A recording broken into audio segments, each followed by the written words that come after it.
running around for nearly 2 days now. These things just won't quit. Oh, they might not have seen us yet, but with them constantly sweeping the area, our way out is completely blocked. Oh, that's never gonna work.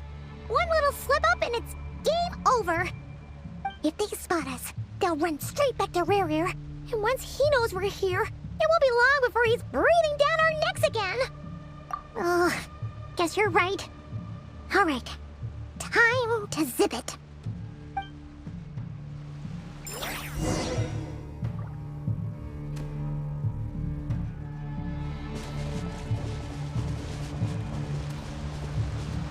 Quick, hide! We almost got spotted!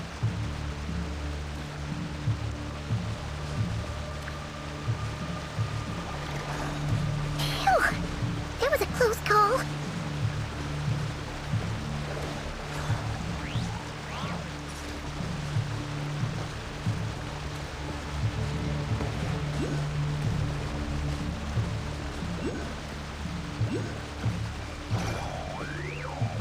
Watch out! He's coming this way!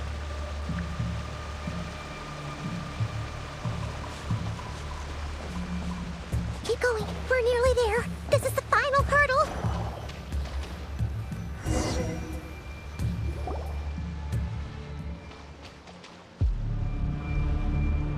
Oh, there's no end to these things.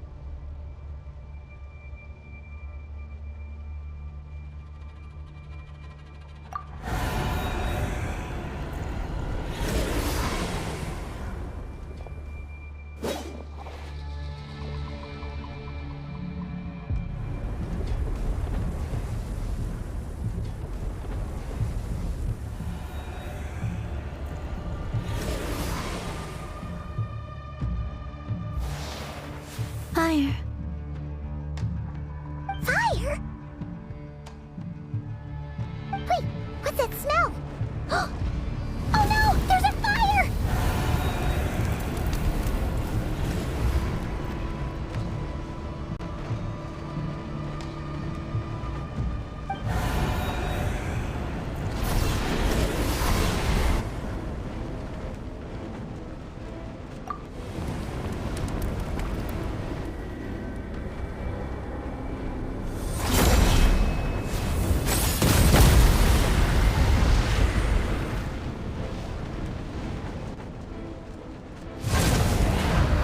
Sandrone was right.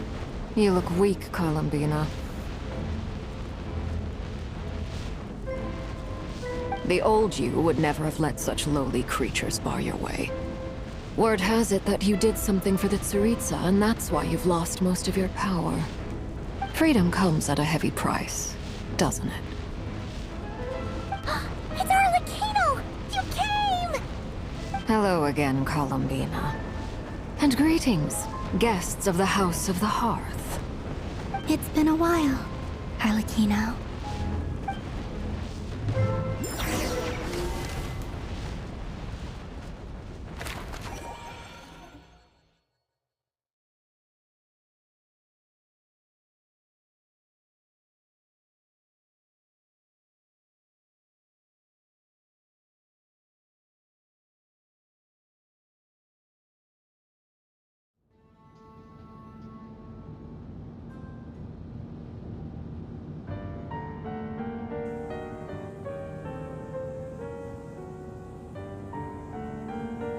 Stupid right here of stupid Solnari.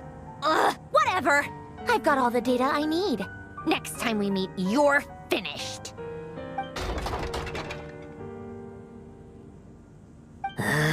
He sure doesn't pull his punches.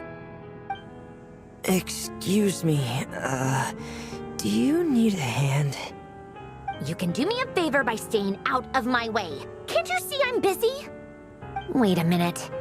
I recognize that voice. Hello, Miss Sandrone. Father sent us over to help. How considerate of her. Hey, Fremine, get over here and help me fix this. Lenny, you do your thing. Just keep your sister away from my machines. Nearly every machine that Catgirl touches ends up going haywire. Go put her on cleaning duty or something.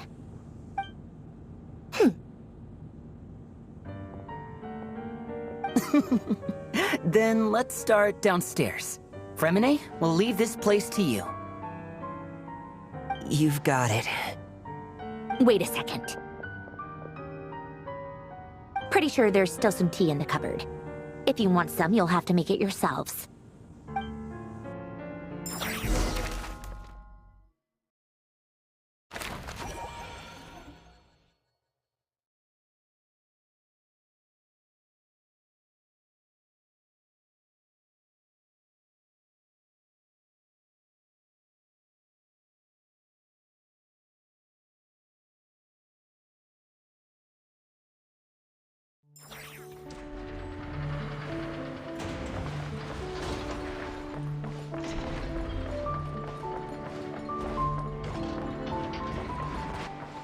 Behold!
It's a relief to see you all made it back in one piece.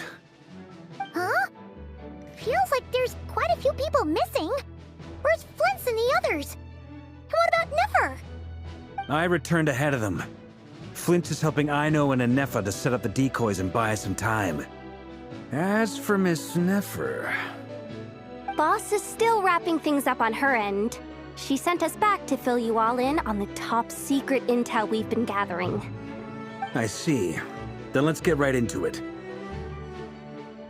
But first, who do we have here? You brought someone else in to help? Greetings.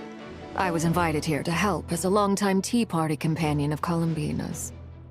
You may call me Arlecchino. Surely it can't be. Those eyes. Oh, where have I seen them before? Wait, of course. In those memories we just saw. The only Arlecchino I know is the fourth of the Fatui Harbingers. So either you share a pretty uncommon name, or you're more than just a Tea Party buddy. You are well informed, Grandmaster. A man from Mondstadt living all the way out here in Nodcry, and yet the people and affairs of Snezhnaya seem to hold a special place in your heart. Oh, the feeling's mutual. Sounds like you know all about who I am, too. A Fatui Harbinger. The atmosphere in here just got really tense. Guess we can't just start trusting Fatui Harbingers, even at a time like this. I must admit, though, I'm a little curious. Seeing as the Moon Goddess no longer belongs to the Fatui, what makes you so willing to put your neck on the line here? Nor does Nodcry belong to Mondstadt, Mr. Varka.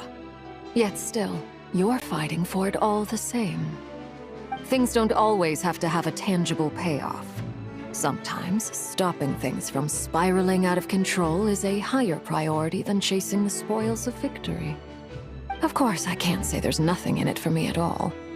But that's between Columbina and myself. Forgive me. I don't mean to doubt you. It's just that the Fatui really have been the source of many of our troubles.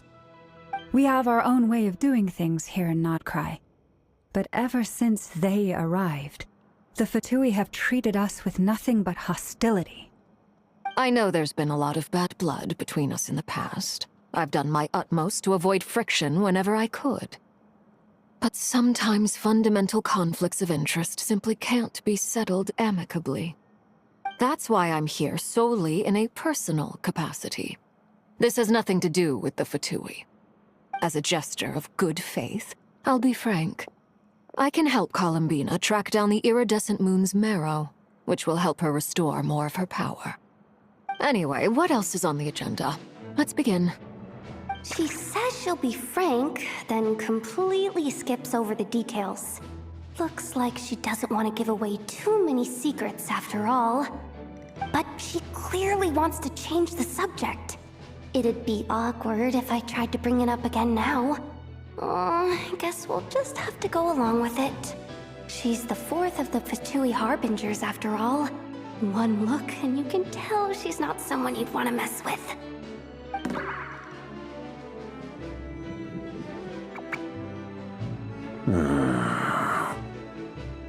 Well, since Miss Arlecchino sounds confident in her ability to handle that, we'll proceed to the next topic. Yehuda, time to share that top-secret intel. Alright, listen up everyone. First, we now know that Rerir was originally a Conrian secret agent whose primary mission was to hunt down and assassinate the so-called Dregs of the Crimson Moon. The Dregs of the Crimson Moon? Mm-hmm. In the memories, there was a lot of talk about the Crimson Moon and Eclipse, and a whole bunch of other stuff from the time of Conria.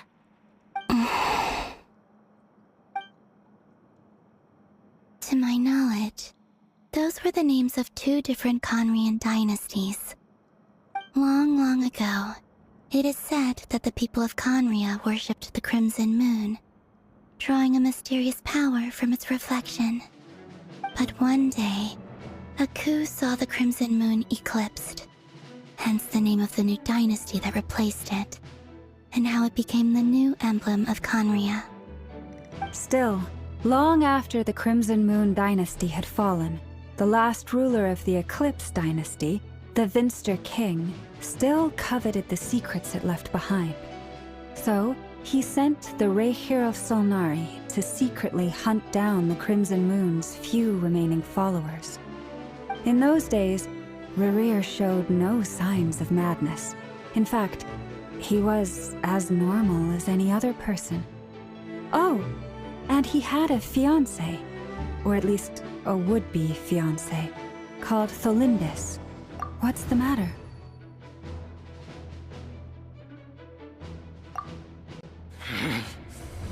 Verfnir, Freindaughter,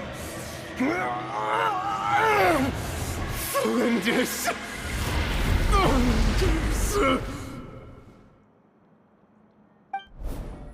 Interesting. Anything else? What about this would-be fiancé of his?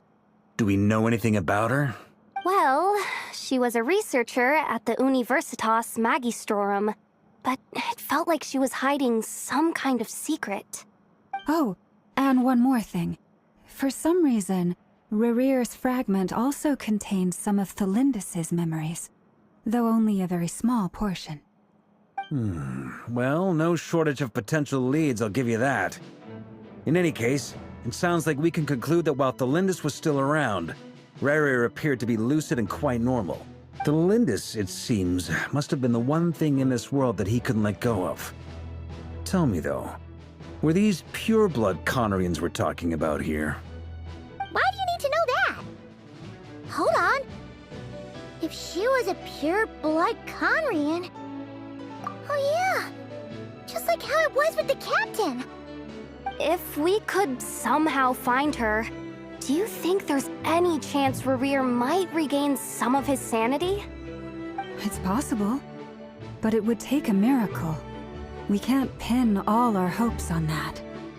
That merchant who never knows, Dori Sangama Bay. Maybe we could hire her to look into it. All right, then. Let's keep working in our separate teams.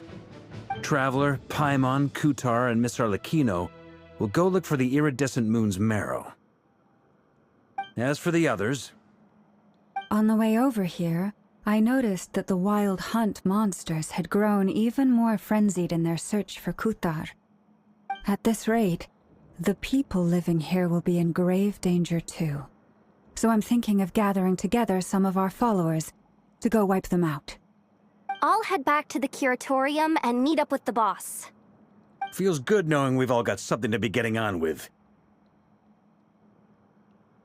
Given that the Wild Hunt has been a lot more active lately, the Lightkeepers have likely begun their own operations too. If that is the case, someone will need to pass the news on to Flint's. I'll hold the fort for now, then discuss our next move with Flint's, Aino, and Anefa when they get back. All right then. Well, the clock's ticking. If that's everything, we'll be on our way. We'd better get moving too. We'll try to buy you as much time as we can. Relax. Just do your thing. I decided to call in some backup since things are getting so hairy. Our reinforcements should be here any minute now. Stay safe, everyone. Dismissed.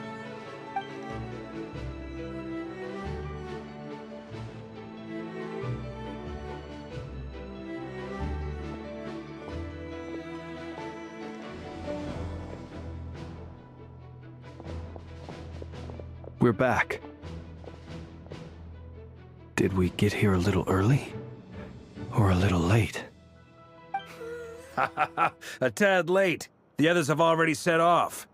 To summarize, our resident moon goddess has found us a new ally, and Boss Nefer has uncovered some promising info. Everything going smoothly on your end? Not great. I don't know how long we can stall them for. The decoys are getting taken out way faster than we imagined. I'm gonna make some more later, but I need a timeout first. I'm so tired right now. Oh, right! Inefa, could you fill in Uncle Varka on what we just discussed with Flint's? Sure. Uncle Varka, you previously told us about how when you went to investigate a source of the Wild Hunt in Amsvartnir, you discovered that it was just a diversion. But according to Flint's intel, several outbreaks of the Wild Hunt had already occurred in Nodcry in the period leading up to that. That was before Rerir had regained his body, when he was far from regaining his full strength. In other words, in theory at least, he still lacked the means to act in two places at once. Flint's, with everything that's been happening, the Lightkeepers across Nodcry are rallying to fight back against the Wild Hunt. They're gonna need your help. I know, I'm sure you're capable of coming up with something far more effective than decoys. But for now, you should stay here and get some rest. Anefa and I will head back over to Amsvartnir to see if there's anything I missed. I told you Uncle Varka would say that, didn't I? A deal's a deal. Not a word about my snack intake for the next week. Database updated. Reliability of Aino's predictions increased. What does that mean? They were betting on how you'd respond after hearing their intel. It's the obvious choice, isn't it? That's hardly worth betting on. We already decided that Anefa should go investigate the situation over at Amsvartnir on her own. You might as well stay here and keep watch.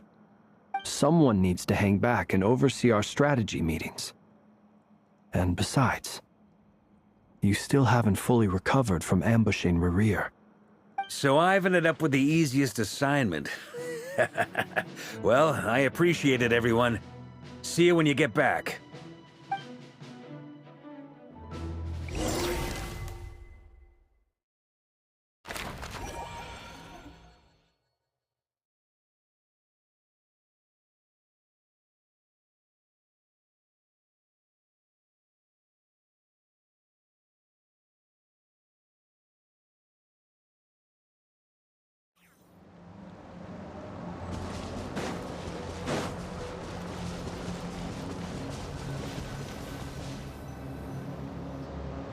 Here, this will serve as a good spot to cross over. Arlecchino, hold up a second. Since you brought us all this way, would you mind telling us what you've got planned? We still haven't got the slightest idea what's going on here. And if even Columbina doesn't know where the iridescent moon's marrow is, how do you? Simple. Because I am an inheritor of the royal bloodline of the Crimson Moon, and one of the last surviving embers of the Two Worlds' flames. Huh? Are you serious? As in, you're a descendant of that Crimson Moon dynasty we were just talking about? The one from ancient Conria? Your surprise is understandable. I was also taken aback when I first learned of it. But the more I thought about it, the more I realized the signs had been there all along. When I was young, I discovered I could wield a very special kind of fire. It coursed like blood through my veins and smoldered away inside my nerves. What's more, whenever I experienced strong bursts of emotion or drew too deeply on this power, it was like some kind of presence within the fire would begin to gnaw away at me, consuming me from the inside out. Exactly. That is why my hands are like this, too. At first, I saw it only as a curse, but once I became a harbinger, the Jester apprised me of the truth. Together with my own investigations, over the past few years, there are several things that I have gradually come to understand. For instance, take the so-called Crimson Moon. In truth, it is nothing more than the shattered remnants of the iridescent moon, fused with the abyss to prolong its lifespan. Since this blood flame was bestowed upon me by the Crimson Moon, it is a fusion of the iridescent moon's former power and the corruption of the abyss. You all understand the nature of the abyss well enough. I draw upon its power, and in return, it hungers for my soul. This strange blackness is the mark of corruption it has left behind. If I recall correctly, you once told me that if the corruption ever made it to your heart, you'd become a completely different person. Yes, and that's the reason I'm always careful not to push my power too far. It's essentially a never-ending tug-of-war. Whew. Sounds intense. Anyway, the rest of my story can wait. Is there anything else about the Crimson Moon or the Iridescent Moon that you're unclear about? Paimon has a question. So, the Crimson Moon that the Carians used to worship was actually the Iridescent Moon, right? Which was one of the three Moon Sisters. Does that mean that the Carians were to the Crimson Moon as the Frost Moon Scions are to the Frost Moon? So much of that history has been lost. We have no way of knowing exactly what they were like. But I would suspect that the Conrians weren't as devout in their moon worship as it might appear. The iridescent moon's remains simply served as their link to the Abyss. Later on, perhaps someone discovered a way to make direct contact with the Abyss. Or maybe there was some kind of ideological divide. Either way, a dissenting faction staged a coup and drove out the royal heirs of the Crimson Moon dynasty. Still, even with the dark sun looming high overhead, the Crimson Moon's glow never truly faded. If you want living proof, it's standing right before you. The first time we met, I sensed something familiar in your presence. When I looked at you, I felt I could see that mysterious red moon in the corner of my eye. In your flames, I saw its broken image, surrounded by a strange black aura. Well, I appreciate that you kept it to yourself. Much about the Crimson Moon is still a mystery, and I'd prefer not to end up as the object of an insane research project. Anyway, time is against us here, so if there's any other questions, they'll have to wait. I just want to make sure I've got one thing straight. In her letters, Sandrone mentioned that since you are unable to contain the iridescent moon's marrow yourself, you intend to leave it in my custody. Correct? That's right. For now, it's the only way I can pay you back for your help. The iridescent moon is already part of who you are. So with its marrow in your possession, you'll be even more powerful than before. Deal. Then let's get started. Get what started? What does this place have to do with the Crimson Moon? When I first became a harbinger, the Jester gave me a book called Perrin Harry, also known as Leobranto Innamorato. You should be able to buy a copy next time you're in Fontaine. It's a love story set in the Crimson Moon era. But setting aside the tangled romances of its characters, it also records a few interesting details. In the Crimson Moon era, or so the story goes, there was an orphanage that received children from beyond the bounds of this world, and subjected them to a peculiar induction ceremony. Beyond the bounds of this world? For real? And what kind of induction ceremony? The Crimson Moon sages looked beyond this world for beings with powers that surpassed the gods. But fearing they might lose control, they subjected these children to a process of refinement. They made these children crawl up a fireplace and kept asking them, "Have you died? Did you see it?" Until they finally admitted to having died and seen a crimson moon. The adults embraced the children who passed the ritual, telling them, "Within the fireplace, you have traversed the flames between two worlds. Here and now, you are born anew." The book leaves much unsaid, but I suspect that this was their way of branding the children they had enrolled, leaving an indelible mark upon them so that they would forever live in the Crimson Moon's light. That explains why I can't sense the Crimson Moon's marrow in this world. It makes sense that it would be sealed in a special space that can only be accessed temporarily through some kind of ritual. But there's no fireplace here. Do you see a chimney anywhere? Oh, are we supposed to build it ourselves? Okay, fine. Paimon will go find some bricks. That won't be necessary. The fireplace is purely symbolic. The key to the ritual is crossing the flames between two worlds. In other words, the flames that burn within me. Those burned away by such flames leave behind a kind of ghostly afterimage in the world. In the days of Conria, people believed they could be used to bridge the gap between the two worlds of life and death. In short, I can open a passage to that space for you. That's the easy part. The catch is I'll need to stay on this side to keep the passage open, so I won't be able to come with you. Once you're inside, you'll have to find your own way. Very well. Then I'll open it up. Traveler, spare me a little more moonlight if you would. I may need it.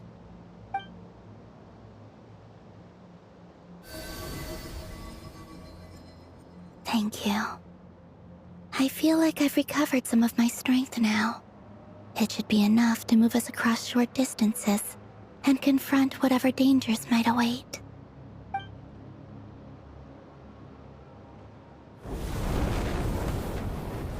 Mistress of the seven hues of ages past, great mother of the present, crimson-clad sovereign of the two realms, by fire severed, by fire renewed, I offer myself now and beseech your descent.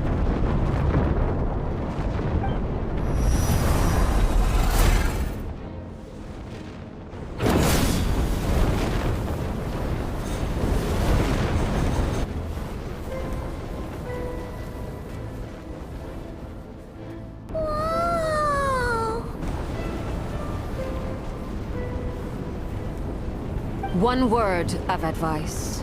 As you're crossing over, no matter what voices you hear, do not answer. Got it! I sense a sinister gloom inside, but also the familiar light of the moon. I feel that I am about to meet an old friend who has changed beyond all recognition. All right, let's go.